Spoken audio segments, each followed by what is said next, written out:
Magugol kid Judiel ang tawag ko sa kanya. Judiel, narinig mo na ang mga birthday wish ng ating mga lucky stars para sa akin. Siyempre, ikaw naman kung magbibitaw ka dahil ikaw ang isa sa unang-una kong nakasama sa trabaho. Yes. Anong gusto mong birthday wish mo para sa akin? Anong gusto mo? Kung gano'n lang, pera-pera lang ako. Pwede naman. Hindi.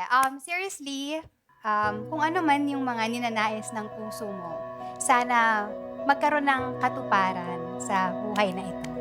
So, yung desires ng heart mo, sana mangyari. Isa, thank you, Judiel.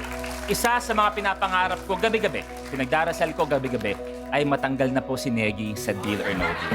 At ngayong gabi, Oo magkakatotoo dahil sa wish mo, tatanggalin na po natin si Negi. Negi, Wag! wish na yun, hindi sa akin yun. Miss Jody, please. Not now. Not this time. Tama na.